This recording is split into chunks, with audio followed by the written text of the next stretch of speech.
Imagine this. The man you're about to marry, your fiancé, comes home from his bachelor party drunk and laughs in your face as he tells you his best friends voted on whether he should dump you before the wedding. A vote. Like I was some kind of flawed candidate up for public opinion. Apparently, this whole nightmare started because his buddy Tommy dared to ask why Victoria wasn't on our wedding guest list. You know Victoria, the ex-girlfriend he dated for 3 years, who still plasters heart eye emojis on every single one of his Instagram posts. The one who, 2 years post-breakup, still acts like she's a card-carrying member of his friend group, showing up to everything. My fiancé, bless his initial heart, actually tried to defend me at first, saying it was totally normal not to invite an ex to your wedding. But then Tommy, the self-proclaimed relationship guru, went off about how Victoria was practically family, and I was being unreasonable. And what did James do? The man I was supposed to marry in 6 weeks? He sat there. He just sat there, allowing them to dissect my personality like I was some broken toy they needed to fix. They were 3 breweries deep, mind you, debating whether he should call off the entire wedding because I was too jealous and insecure. Tommy even pulled up some garbage article on his phone about relationship red flags and started reading it out loud, pointing out how I supposedly fit half the criteria. His other friends, these relationship experts, chimed in talking about how their girlfriends would never act like this, how I needed to be more chill. And James, my fiancé, the man who is supposed to be my partner, he just sat there, drinking beer, nodding along, while they shredded me, dissected our entire relationship, like a twisted group therapy session. The vote? It was apparently close. 4 guys said he should dump me. 3 said he should keep me, but only if I apologized to Victoria. Apologize. And just 2. Only 2 out of 9 men thought I had a right not to want his ex at our wedding. And when James told me all of this, he was laughing like it was the funniest joke he'd ever heard. Like the fact that his supposed best friends thought he should leave me was just boys being boys. He kept saying I should take it as a compliment, that they cared about him enough to give him honest advice. He actually suggested I consider their perspective because they know him better than anyone. I asked him point blank what he said during this vote, and he got all defensive, claimed he tried to explain my side. But then he said I needed to understand how it looks from the outside. How it looks. Like I'm obligated to roll out the red carpet for his ex-girlfriend at my own wedding? This isn't even the first time Victoria has been a problem. She constantly texts him. Oh, I saw this meme that reminded me of you. Remember that time we went to that restaurant? My car's acting up, know a good mechanic? Every time I bring it up, he dismisses me as paranoid and jealous. He says she's just being friendly and I need to trust him. But here's the thing, I do trust him. I don't trust her. And I definitely don't trust that she's always finding new excuses to stay connected to him. When we got engaged, she was one of the first to comment, saying she was so happy for us and couldn't wait to celebrate. The audacity was breathtaking. So now I'm supposed to just be okay with the fact that his entire friend group thinks I'm some controlling witch, and my own fiancé sat there letting them vote on our future like it was some twisted reality TV show. I spent all of Sunday just trying to process this. Honestly, I'm swinging wildly between absolute heartbreak and volcanic fury.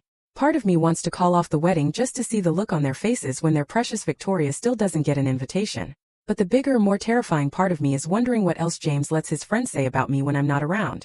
We're supposed to meet our wedding planner tomorrow to finalize the seating chart. How am I supposed to sit there, pretending everything is normal, knowing his friends think he should dump me? The wedding is just 6 weeks away, and we've paid for everything. The venue, the catering, my dress, all of it. I haven't told anyone yet because frankly I'm mortified. How do you explain to your family and friends that your fiancé's bachelor party turned into a referendum on your worthiness as a future wife? If you're listening to this and your jaw isn't already on the floor, trust me, it's about to be. By the way, if you're still with me on this wild ride, please hit that subscribe button. You don't want to miss how this train wreck unfolds. My sister Carly is already suspicious because she thinks James is too close to his boys' club anyway. If I tell her this, she'll absolutely lose her mind. But here's the kicker. I know I'm not being unreasonable about Victoria. Every single one of my married friends has told me that not inviting exes is completely normal and expected. It's not jealousy. It's basic common sense. It's about respect. But James keeps making me feel like I'm the crazy one. Like I'm supposed to be this cool girl, who's totally fine with his ex texting him whenever, inserting herself into every aspect of our lives. And now his friends are backing him up, making me doubt my own sanity for having normal boundaries.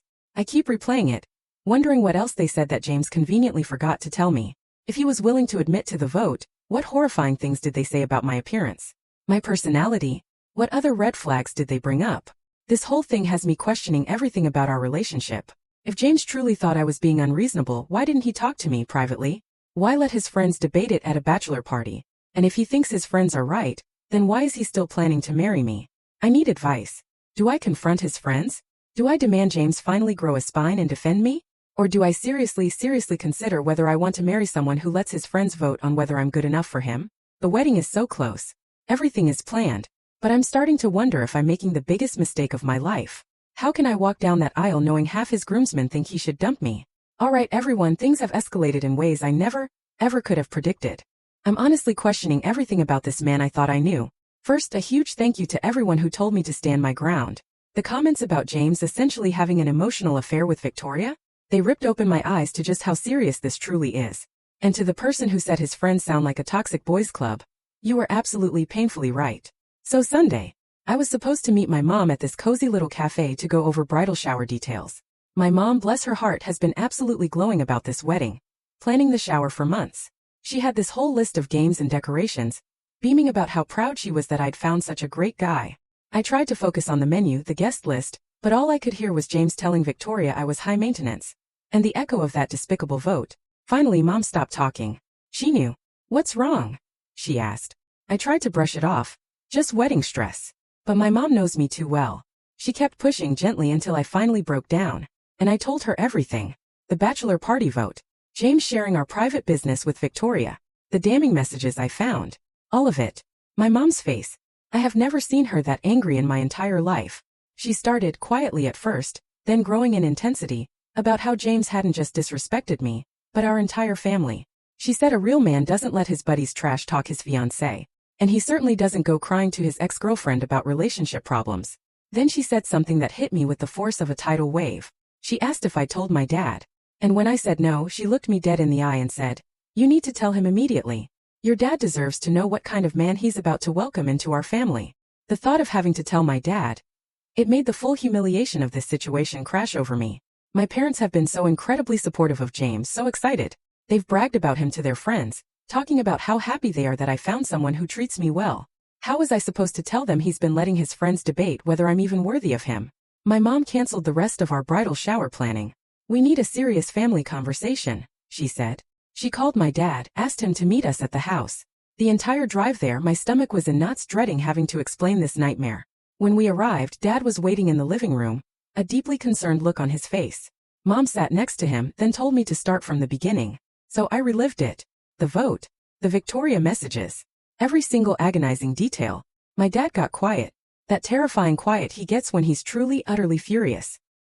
He didn't interrupt. He didn't ask questions. He just sat there, his jaw clenching tighter and tighter. When I finished, the silence hung heavy in the air. Then he spoke. His voice was low, strained. He said that in 35 years of marriage, he has never once let his friends criticize my mom. And he has never shared private details about their relationship with other women. Protecting your partner from disrespect, he said, is one of the most basic responsibilities of being in a relationship.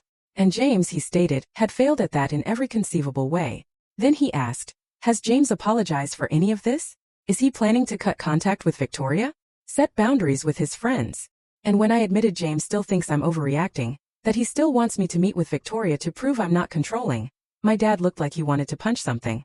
Mom gently suggested they talk to James directly. I panicked.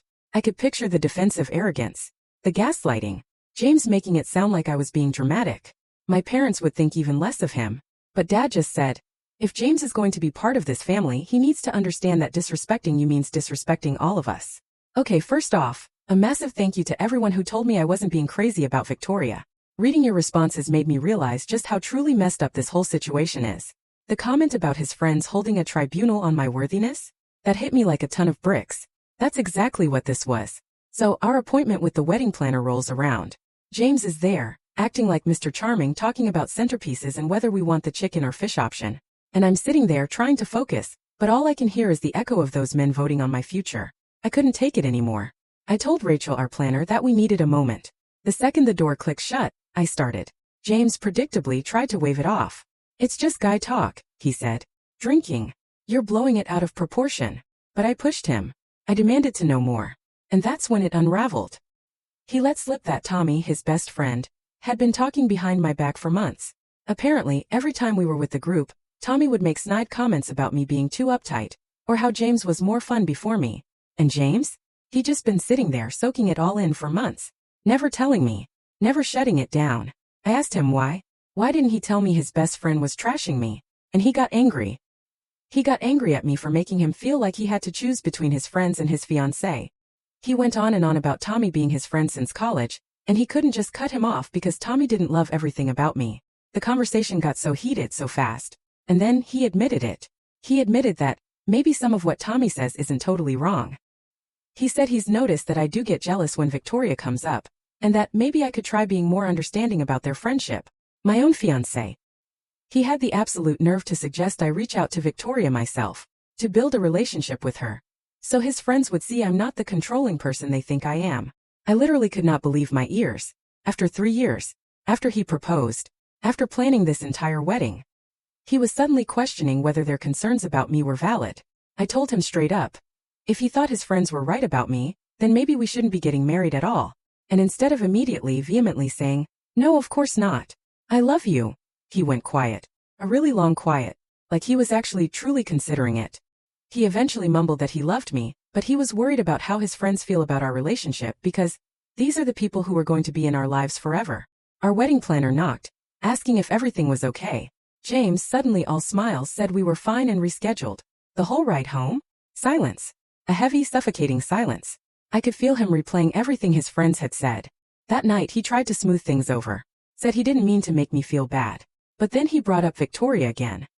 He said if I just gave her a chance, tried to be friends, it would show his friends I wasn't threatened by her. He insisted she's really nice and not trying to cause problems.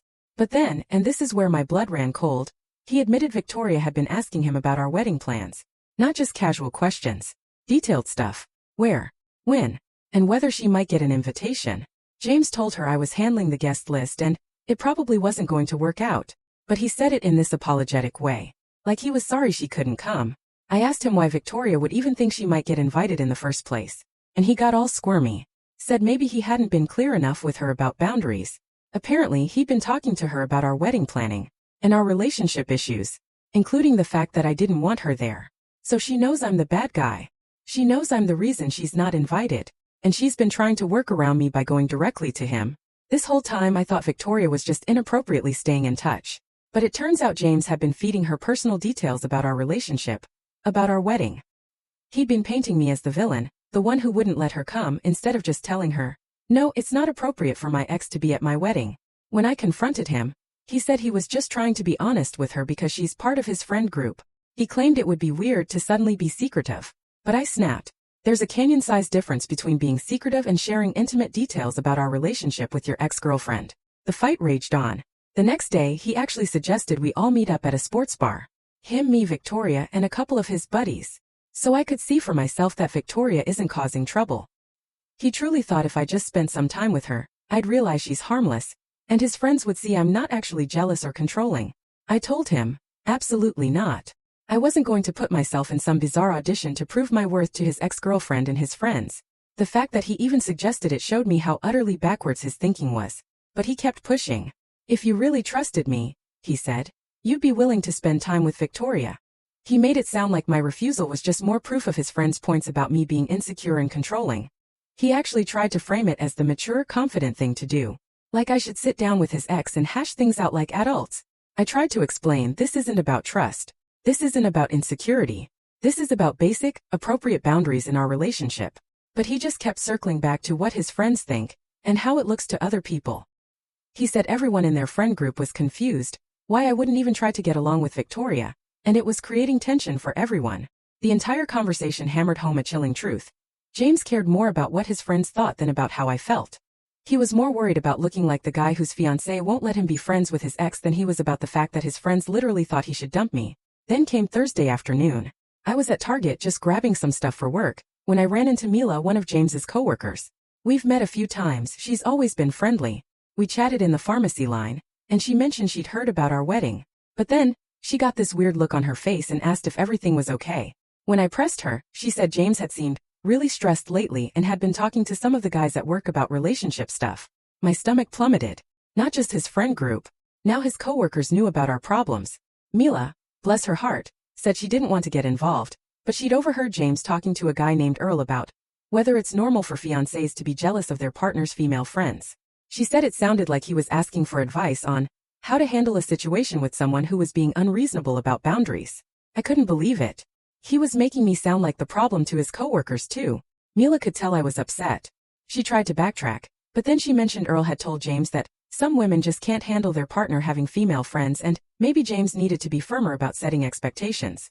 So now not only were his college friends debating whether he should dump me, but his coworkers thought I was some jealous, controlling girlfriend.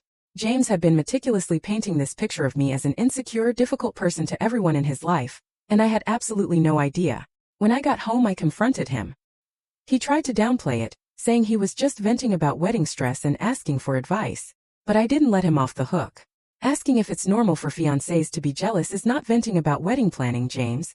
You were specifically framing me as the problem and asking other people to validate your opinion. He tried to turn it around, saying I talked to my friends about our relationship. But there's a massive difference between confiding in trusted friends for genuine advice and presenting a twisted, one-sided narrative to casual acquaintances to get them to agree with you. When I talk to Carly or my closest friends, I'm seeking perspective. James, he's looking for people to tell him I'm difficult. The fight escalated. He accused me of being paranoid. He actually said, maybe his friends and coworkers are noticing something that you can't see about your own behavior. When multiple people are telling you the same thing, maybe you should consider that they might have a point instead of assuming everyone else is wrong. I swear I thought my head would explode. He was suggesting I take relationship advice from Tommy, who still acts like he's in a frat, and Earl, some random guy from his office. But James kept insisting that outside perspective is valuable, and I was too close to the situation to see it objectively. He actually suggested my boundaries weren't as reasonable as I thought they were. Then came Friday morning. I had to leave early for a work presentation. Grabbing my keys, I saw James's phone plugged in, lit up with a notification. Victoria's name. And something about wedding planning. I wasn't snooping, not intentionally, but the words just jumped out at me. I picked up the phone. The message was her asking if James had talked to me about reconsidering the guest list. If there was any chance I might change my mind about including her. My heart pounded. But then I scrolled up. And up. And up. Weeks. Weeks of messages. A hidden life. Victoria had been texting James regularly. Work drama, family issues, random thoughts about their college days. But woven into all that casual conversation were messages about our relationship. Our asterisk wedding. She'd ask how wedding planning was going. Whether I was being difficult about anything. And James? He'd respond by complaining about how stressed I was making him with all my opinions and expectations. In one conversation from just a few weeks ago, Victoria was commiserating about how hard it must be to plan a wedding with someone who has such strong opinions about everything. And James responded by saying he sometimes wondered if he and Victoria would have had an easier relationship because she was always so laid back about stuff. Victoria replied with a string of crying laughing emojis and said, some people are just naturally more high maintenance than others. They were literally talking about me. About me. Like I was some inconvenient high maintenance burden James had to endure. And Victoria was encouraging it, positioning herself as the cool, easygoing girl who would never cause problems like I do. But the absolute worst part was finding messages where James was sharing specific, intimate details about our fights. He told her about the time I got upset because she liked all his Instagram posts.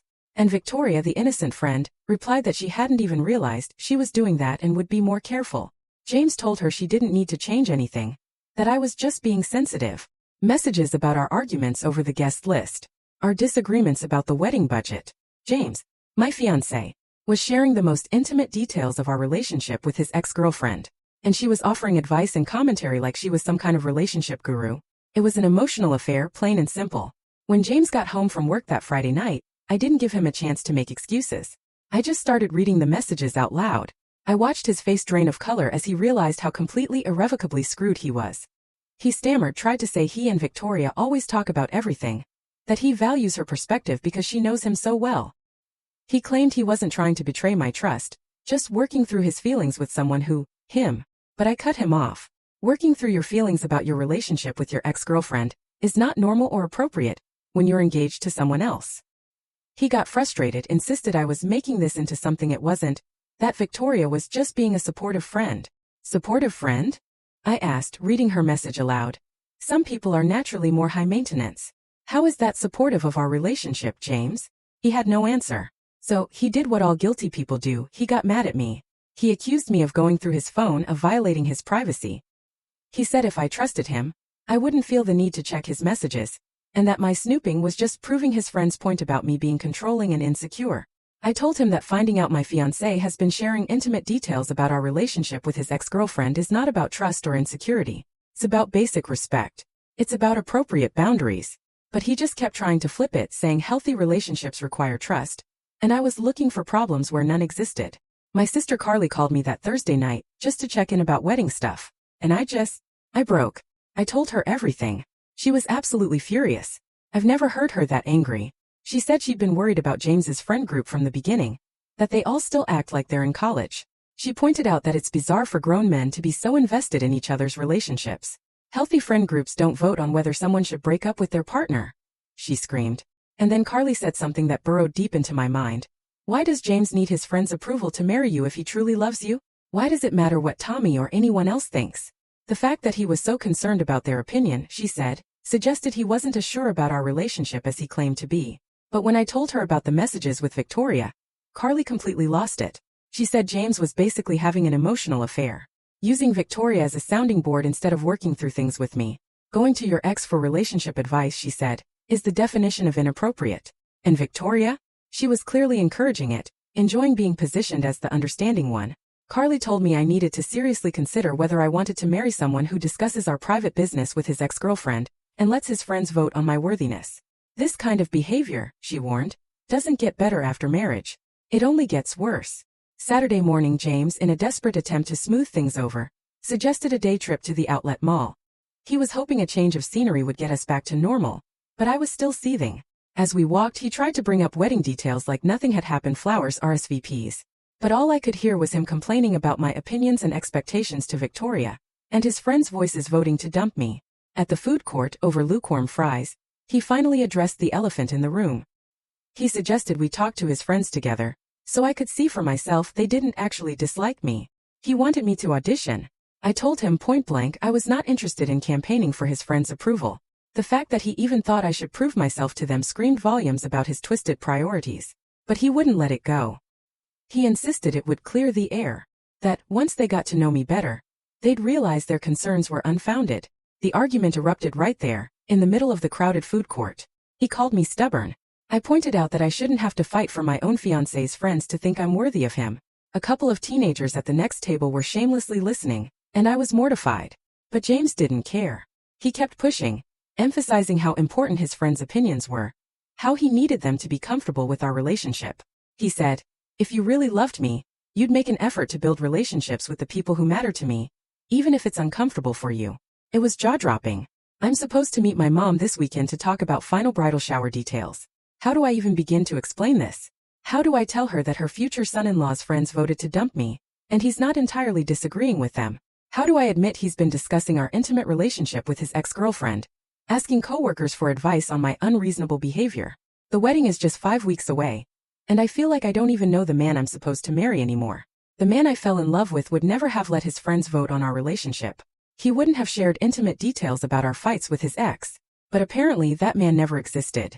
Or James has morphed into someone utterly unrecognizable. I'm oscillating between hurt and absolute rage. One part of me desperately wants to call off the wedding, just to witness the look on his precious friends' faces when their vote becomes utterly irrelevant.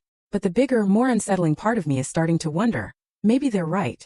Maybe James and I aren't as compatible as I desperately want to believe. Monday morning I went back to work, honestly grateful for the distraction. My coworker Natalie noticed I seemed off. She asked about wedding planning. I didn't want to get into the full saga, but I told her about the bachelor party. Natalie was genuinely shocked. My husband's friends would never dream of doing something like that, she said. Your partner should be defending you, not letting them vote on your worth. But then Natalie said something that burrowed deep into my mind. Have you noticed any other red flags you might have been ignoring? Usually when guys let their friends disrespect their girlfriends, there are other underlying problems. Her words hit me like a revelation. I started thinking. And yes, there had been other times, like when we were apartment hunting, and he kept needing Tommy's input, even though Tommy doesn't even live in our city. Or when we were planning our engagement party, and James kept tweaking details based on his friends' suggestions, even when I'd already made decisions. I'd always just seen it as James valuing other people's input. But now, I wondered if he was actually just someone who didn't trust his own judgment. Or mine. Maybe the Victoria situation and the bachelor party vote were just symptoms of a much larger pattern. Him constantly seeking validation from everyone else about our relationship. That afternoon I got a text from James. He wanted to meet at the park near our apartment. To talk. He said he'd been doing some soul-searching over the weekend and wanted to clear the air. I agreed, desperately hoping he'd finally seen the light. Finally understood how messed up his behavior had been. When I got there, he was sitting on a bench near the playground, looking all serious. He started off by saying he understood why I was upset about the messages with Victoria, that he could see how it would look inappropriate from my perspective. For a second I thought finally, we were getting somewhere. But then he pivoted. But I still think you're overreacting to the bachelor party thing, he said. He claimed his friends were just looking out for him. Maybe you should consider their perspective instead of just being offended by it. I asked him point blank, do you think your friends are right about me being controlling and jealous? He hesitated. A long agonizing pause. Before finally saying there might be some truth to their concerns. But he loves me anyway and wants to work through it. Loves me anyway? The word stung. Like my personality flaws were some burden he had to tolerate, not something he cherished. Like he was doing me a favor by staying with me despite my obvious inadequacies. I told him if he truly thought I was controlling and jealous, then maybe we shouldn't be getting married. A marriage, I said, should be between two people who actually like each other, not someone who thinks his partner has fundamental personality problems that need fixing. He backtracked quickly but then started talking about how we could work on our communication, and maybe do couples counseling to address some of these issues. He made it sound like therapy was a punishment for my controlling behavior. I lost it. The real problem, James, isn't my personality.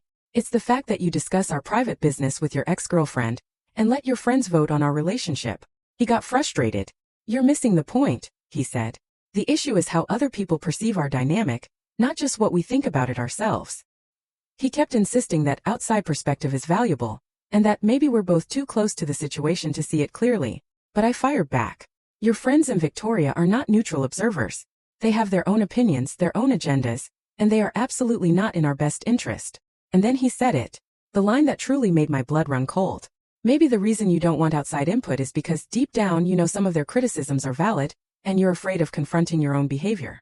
I couldn't believe he was trying to turn it back on me, to make me the villain. I'm not afraid of criticism, James. I spat out. I'm angry that my fiancé thinks it's appropriate to let other people evaluate whether I'm good enough for him instead of making that decision himself. He argued he had made that decision, he proposed. But that doesn't mean we shouldn't listen to feedback from people who care about us. He claimed marriages work best when both partners are willing to grow and change based on input from their community. Your community? I retorted. Your community seems to consist mainly of people who think I'm the problem, not people who are actually invested in helping our relationship succeed. Your friends voted that you should dump me, and your ex-girlfriend thinks I'm high maintenance. That's not a supportive community. That's a group of people who don't want us to be together. Finally, I asked him directly, what do you want from me, James? Do you want me to apologize to Victoria? Invite her to the wedding? Sit down with your friends and let them explain why I'm not good enough. He said he wants me to make an effort to build relationships with the people who are important to him, even if it's uncomfortable. He actually said, if you really love him, you should be willing to prove to his friends that their concerns are unfounded instead of just being offended that they have concerns in the first place. I told him, I am not going to audition for your friends' approval, James. And the fact that you think I should is a bigger red flag than anything I've supposedly done wrong. A partner who loves and respects you doesn't make you prove your worth to other people. Wednesday evening I was at the grocery store just picking up dinner, when I literally bumped into Deborah, James's mom. We've always gotten along well, and she seemed genuinely excited to see me. She started talking about the wedding, asking about final details. But then she mentioned that James had told her we were having some pre-wedding stress, and she hoped we were working through it okay. My heart sank. I tried to keep it vague, saying wedding planning could be overwhelming, but Deborah kept pushing. Finally, she said that James had mentioned I was having some concerns about his female friendships, and she wanted me to know that she thought it was important for married couples to maintain their individual relationships. She even brought up her own marriage, saying she had to learn to be comfortable with James's dad's female friends, and it made their marriage stronger. I realized then, James had been talking to his mother about our problems too, and of course presenting it as me being jealous of his female friendships, rather than him having deeply inappropriate conversations with his ex. Deborah clearly had no idea about the Victoria messages or the bachelor party vote. She just knew I was uncomfortable with James's female friends.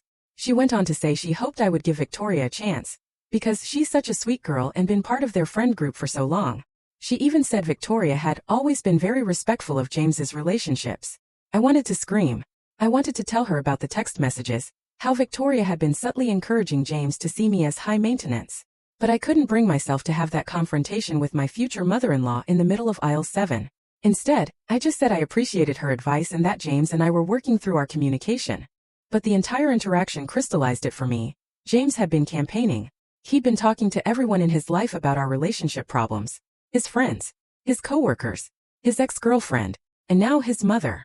And in every single case, he was presenting himself as the reasonable, put-upon fiancé, trying to deal with his difficult fiancé.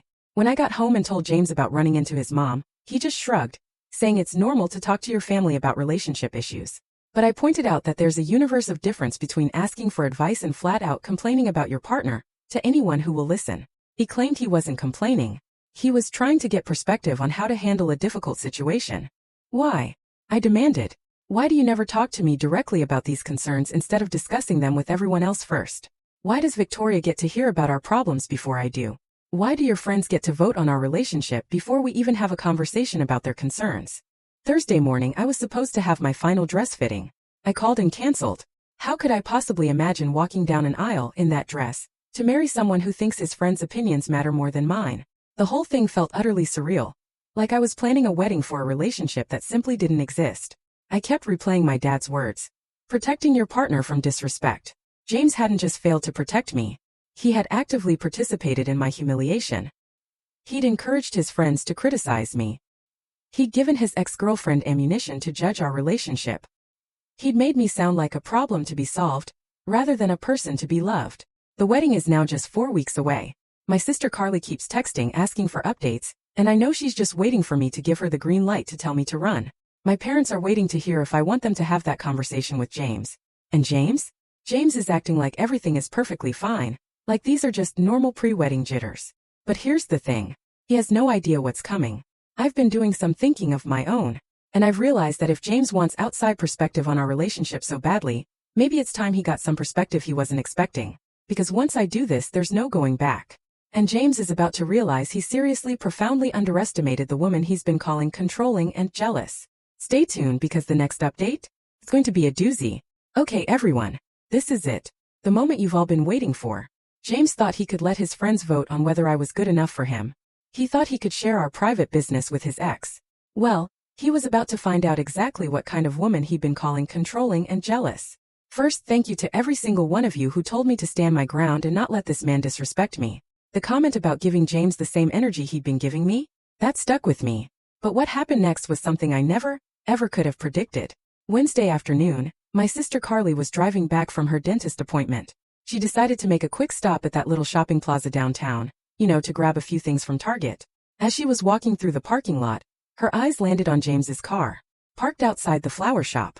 Carly, ever the optimist, thought, oh, maybe he's finally buying her flowers to apologize for all the drama. She even considered waiting to see if he needed company. So she parked a few spots away and was just about to get out when James emerged from the flower shop. And in his hands, a massive, absolutely gorgeous bouquet of red roses.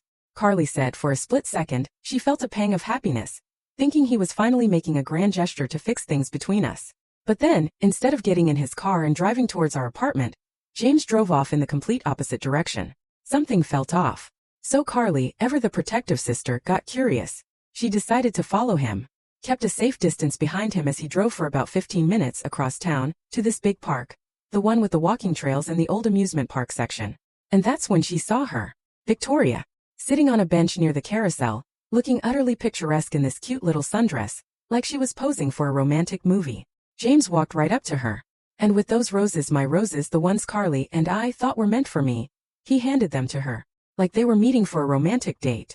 Carly said she literally could not believe what she was seeing. James, my fiancé, was supposed to be at home, dealing with pre-wedding stress. And here he was giving romantic flowers to his ex-girlfriend, in a park, like they were teenagers sneaking around. But it got so much worse. Victoria jumped up, practically throwing her arms around James when she saw the flowers. And they hugged. For way longer than any normal friend hug. Then they sat down on that bench and James, without a second thought, put his arm around her shoulders. She snuggled right up against him, smelling the roses, looking utterly content. Carly said they looked like a couple who'd been together for years. Not like a man who was 3 weeks away from marrying someone else. Victoria had her head on his shoulder. They were talking intimately. James was stroking her hair. Victoria was touching his chest. At one point, Victoria looked up at James with this dreamy, adoring expression, said something that made him laugh, and he leaned down and kissed her forehead. Then she turned more fully toward him, and they were face to face, just staring into each other's eyes, like something ripped straight out of a romance novel. My sister. She recorded all of it on her phone. She got crystal clear video of James giving Victoria the roses. Them sitting there all cuddled up. Him stroking her hair. The forehead kiss. All of it. The video clearly shows James being affectionate, tender and undeniably romantic with his ex-girlfriend. While he's engaged to me, Carly said she sat there for almost an hour watching them act like a couple. They got up, walked around the park holding hands, went on the carousel together laughing playful, then went right back to their bench sitting impossibly close. When Carly finally drove home she was shaking, so angry. She called me immediately and told me everything. And honestly, I didn't believe her at first. I thought maybe she was mistaken, or there was some innocent explanation. But then she showed me the video, and I lost it. There he was. My fiancé. The man who had been telling me I was jealous and controlling for not wanting his ex at our wedding. Literally having what looked like a romantic date with that exact same ex-girlfriend. Buying her flowers. Cuddling with her. Acting like they were together. All those months. All those lies. James telling me Victoria was just a friend. That I was paranoid. That I needed to trust him and stop being so insecure. Meanwhile, he was secretly meeting up with her, treating her like his girlfriend. I was so angry, so utterly incandescent I could barely think straight. But that anger clarified everything, solidified my resolve. I was going through with my plan. But now I had undeniable, irrefutable proof. Friday evening, I texted James. I told him I wanted to have that serious conversation about our future. But this time I said I wanted important people in our lives there for support and perspective. I suggested we meet at the community center near our apartment. James was actually excited about this. He thought I was finally coming around to his stupid idea of getting his friends involved to work things out. He asked if he should invite Tommy and a couple of the other guys. Sure, I said. The more perspectives, the better. He was so smug, so pleased with himself for finally getting me to see reason. He had absolutely no idea what was coming. I got to the community center early, set up in one of the larger meeting rooms. James showed up with Tommy and two other guys from his bachelor party crew, looking incredibly confident, like they were about to stage some kind of intervention where they would explain to me why I needed to change my behavior. But then my backup arrived. My parents walked in, followed by Carly, and then my Uncle Edward. James's face went completely, utterly white. The color drained from him like he'd seen a ghost. He instantly knew this wasn't going to be the conversation he was expecting. I started the meeting calmly. Thank you all for coming to discuss James and my relationship, I began. Since James values outside perspectives so much, and thinks it's important for other people to weigh in on whether we're compatible, I thought we should get some different viewpoints. Then I looked him straight in the eye. James, I said, please explain to my family what happened at your bachelor party. He started stammering, trying desperately to downplay it. But Tommy, his ever-loyal minion, actually defended it. Said they were just being honest about their concerns because they care about James's happiness. That's when my mom, with a steely glint in her eye, opened a folder, and she started reading excerpts from the text messages between James and Victoria. When I had first discovered those messages on James's phone, I had meticulously photographed everything. Screenshots. Proof. And I had shared all of them with my family so they'd know exactly what we were dealing with. She read the ones where Victoria called me high maintenance, where James complained about our private relationship details. And that's when James completely exploded. He jumped up from his chair, screaming that I had violated his privacy, that going through his phone was psychotic behavior. He was yelling about how I was trying to manipulate everyone by taking his messages out of context and making him look bad. But then James said something that made my blood run absolutely terrifyingly cold. He looked directly at my parents, and he started claiming that the reason I was so paranoid about Victoria was because I had been cheating on him. He said I was projecting my own guilt onto him, and that's why I was so suspicious of his friendships. James kept going, getting louder, more desperate, fabricating this elaborate lie. He started telling my family that I had been acting strange for months, being secretive about my phone, working late more often. He said he'd suspected I was seeing someone else. That the whole Victoria thing was just me trying to deflect attention from my own affair. Tommy, the pathetic sycophant, jumped in to support this outrageous lie, saying James had confided in them about his concerns, and that they'd all noticed changes in my behavior. The other guys started nodding along, even claiming they'd seen me being flirty with other guys when we all hung out together. That's when Carly lost her absolute mind. She started screaming at James about what a pathetic liar he was, and how dare he make up disgusting accusations to cover for his own terrible behavior. My dad stood up. His voice was shaking with pure, unadulterated rage. He told James he had 30 seconds to take back what he just said before this conversation turned into something much worse. My Uncle Edward, normally the peacemaker, was visibly seething. But James wouldn't back down. He kept insisting I was cheating, that everyone needed to know the truth about who I really am. He called me a manipulative liar, trying to turn everyone against him to cover up my own infidelity. And that's when Deborah, James's mother, burst through the door. Apparently, James had texted her when he realized his grand plan was crumbling, and she came rushing over to defend her precious son. She walked into complete chaos, everyone screaming, and she immediately started attacking my family. Deborah started yelling at my parents about how they raised a daughter who goes through other people's phones and stages public humiliation. She declared I was obviously unstable, and that James deserved better than someone who would pull a stunt like this. My mom, her own fury barely contained, stood up and told Deborah that her son was a cheater and a liar who had been cheating with his ex-girlfriend for months. Deborah shrieked back that Victoria was just a friend, and I was too jealous and insecure to handle normal relationships. The room was a maelstrom of accusations, both families screaming at each other.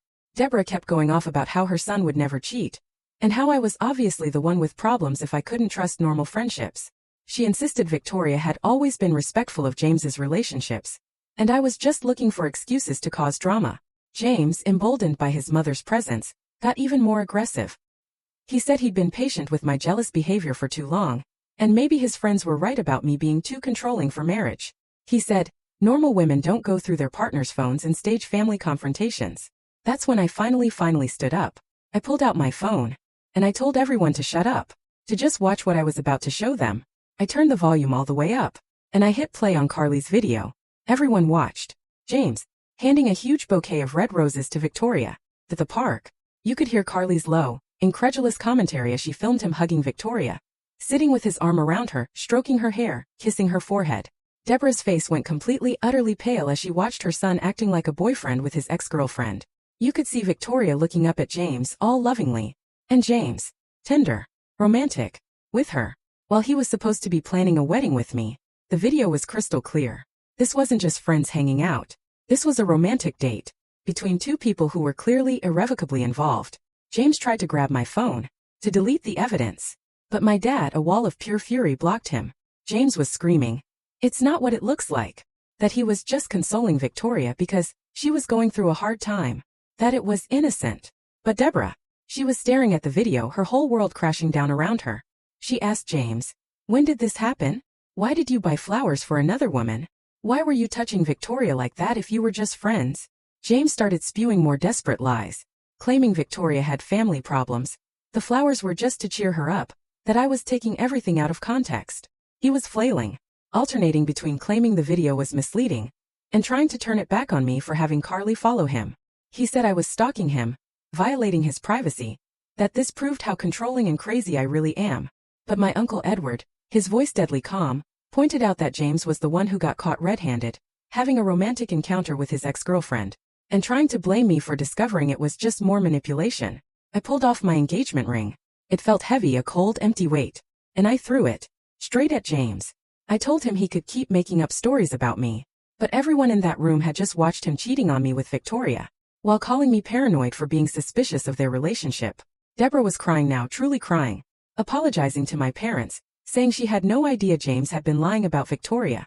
My mom was still yelling at James about what a disgusting liar he was, for making up cheating accusations when he was the one actually cheating. As we were leaving, James was still screaming that I had set him up, and that having me followed proved how unstable I am. But Carly, stopping dead in her tracks, turned back to him. "I happened to see you by accident, James," she said, her voice laced with triumph. "And if you didn't want to get caught cheating, maybe you shouldn't cheat in public places." The aftermath?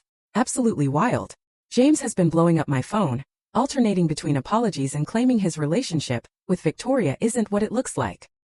He keeps saying that if I would just let him explain, I'd understand they're just friends going through a difficult time. But here's the crazy part. Victoria. She's been posting photos of the roses James gave her on social media. She's literally flaunting their relationship, while James is desperately trying to convince me it was innocent. I dodged the biggest bullet of my life. A man who would cheat with his ex while planning our wedding, then make up accusations about me cheating when confronted? That's not someone I could ever trust. James thought he was so smart, letting his friends vote on our relationship while secretly dating Victoria on the side. But he had no idea that his lies would catch up to him in such a spectacular, undeniable way. I'm single. And I have never felt more free, more powerful, more me. So tell me, after hearing all of this, what would you have done in my place? And have you ever had to stand up for yourself against someone who tried to gaslight you like this? Share your thoughts below. I'm really curious to hear them.